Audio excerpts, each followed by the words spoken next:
Assalamualaikum warahmatullahi wabarakatuh. Perkenalkan, nama saya Muhammad Bimo Pamungkas. Pada kesempatan kali ini kita akan membahas tentang cara atau proses pembuatan tempe.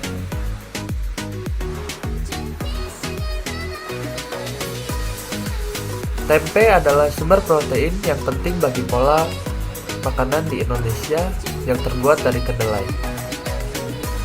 Tempe merupakan makanan hasil fermentasi yang dibuat dari kedelai yang diinokulasi dengan jamur Rhizopus oligosporus dalam fermentasi padat. Fermentasi adalah suatu proses metabolisme yang menghasilkan produk-produk pecahan baru dan substrat organik karena adanya aktivitas atau kegiatan mikroba. Fermentasi kedelai menjadi tempe oleh Rhizopus oligosporus terjadi pada kondisi aerob obligat. Adanya fermentasi dapat menyebabkan beberapa perubahan sifat kedelai tersebut. Senyawa yang dipecah dalam proses fermentasi adalah karbohidrat. Fermentasi dapat terjadi pada tempe menggunakan beberapa kapang selain dengan menggunakan kapang Rhizopus oligosporus seperti Rhizopus oryzae, Rhizopus artizus, dan Rhizopus solonifera. Kapang-kapang ini akan membentuk ragi tempe. Tempe akan terdapat warna putih. Warna putih ini membentuk dari tumbuhnya misela jamur yang menghasilkan beberapa enzim. Enzim-enzim ini membantu pembentukan senyawa yang dapat cepat digunakan oleh tubuh. Adapun klasifikasi Rhizopus oligosporus sebagai berikut. Kerajaannya yaitu fungi, divisinya Zygomicota, kelasnya Zygomycetes, ordonya Mucorales, familinya Mucoraceae, genusnya Rhizopus, dan spesiesnya Rhizopus oligosporus. Adapun tujuan dari praktikum kali ini yaitu untuk memahami peran mikroorganisme dalam pembuatan tempe dan dapat mengetahui bagaimana cara membuat tempe berdasarkan prinsip-prinsip yang benar dengan mutu yang baik dan dapat diterima konsumen dengan uji organoleptik.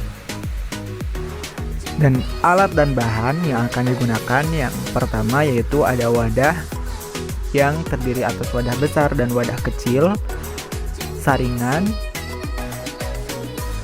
dan bahan kacang kedelai, ragi, plastik, pengaduk, dan juga panci.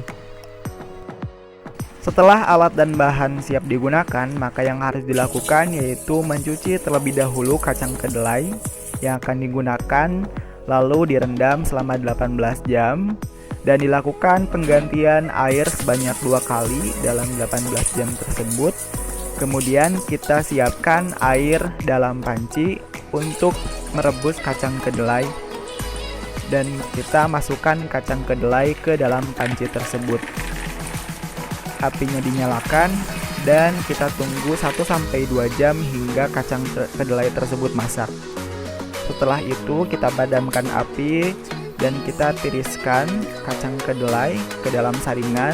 Lalu setelah dingin kita masukkan sedikit demi sedikit ragi ke dalamnya dan diaduk hingga merata. Pengadukan sangat penting karena pada saat ini ragi akan seluruhnya ke permukaan kacang kedelai yang nantinya akan dibungkus ke dalam plastik dan melakukan fermentasi ketika pendiaman selama 1-2 hari. Dan ini hasil dari fermentasi yang dilakukan pada tempe tersebut pada hari kedua. Setelah itu kita potong-potong tempe yang sudah dapat dipanen dan kita rendam dalam air bumbu dan digoreng tempe tersebut hingga matang. Setelah itu kita dapat langsung melakukan uji organoleptik kepada sampel-sampel yang akan mengkonsumsi tempe tersebut dari segi rasa, warna, dan juga baunya. Dan inilah uji organoleptik yang telah dilakukan pada 4 orang, yakni pada nenek, bapak, ibu, dan adik, serta ada warna dan juga bau dari tempe yang dihasilkan, di mana sebelum digoreng berwarna putih dan setelah digoreng berwarna coklat. Baunya memiliki bau khas pada setelah atau sebelum digoreng, dan juga nilai yang diberikan yaitu skala 1 sampai 10 oleh 4 orang. Di sini saya akan membahas hasil praktikum yang telah dilakukan dalam hal ini pembuatan tempe, yakni dengan hasil tempe yang dihasilkan yaitu mempunyai ciri-ciri berwarna putih merata pada permukaannya, memiliki struktur yang homogen serta kompak, dan juga berasa, berbau, dan beraroma khas tempe. Nah, proses pembuatan yang telah dilakukan meliputi pencucian kedelai, perendaman, perebusan, pengelupasan kulit kedelai, inokulasi, pembungkusan, dan juga fermentasi tersebut itu menghasilkan tempe sebagai berikut.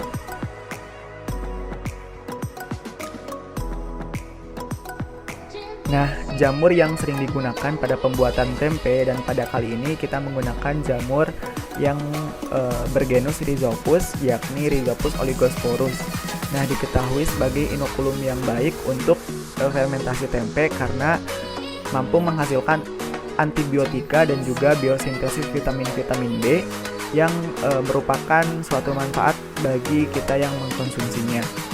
Dan pada saat fermentasi, jamur ini nantinya akan membentuk sebuah hifa ataupun benang-benang halus yang berwarna putih yang menumpuk di permukaan kulit kedelai yang nantinya akan menyatu membentuk miselium yang berwarna putih pula. Dan adanya jamur pada tempe ini dapat menghasilkan beberapa enzim seperti enzim protease yang mampu menguraikan protein sehingga menjadi peptida-peptida pendek serta asam amino bebas. Selain itu juga menghasilkan enzim lipase yang nantinya akan menguraikan lemak sehingga menjadi asam lemak. Dan juga pada tempe ini memproduksi enzim amilase yang dapat menguraikan karbohidrat kompleks menjadi karbohidrat yang sederhana. Dapat disimpulkan pada hasil praktikum ini yaitu tempe merupakan sebuah produk pangan yang dihasilkan dari bantuan mikroba sebagai pembuat fermentasi pada tempe tersebut, yang mana proses pembuatannya meliputi pencucian, perendaman, perebusan, peragian, pembungkusan, dan juga fermentasi. Dan pada tempe tersebut merupakan hasil produk yang dihasilkan karena adanya jamur Rhizopus oligosporus atau yang dikenal dengan ragi tempe. Dengan itu membentuk hifa-hifa yang membentuk miselium pada permukaan kacang kedelai yang sedang difermentasi. Dan mungkin cukup sekian yang dapat disampaikan. Mohon maaf apabila terdapat kekurangan. Wassalamualaikum warahmatullahi wabarakatuh.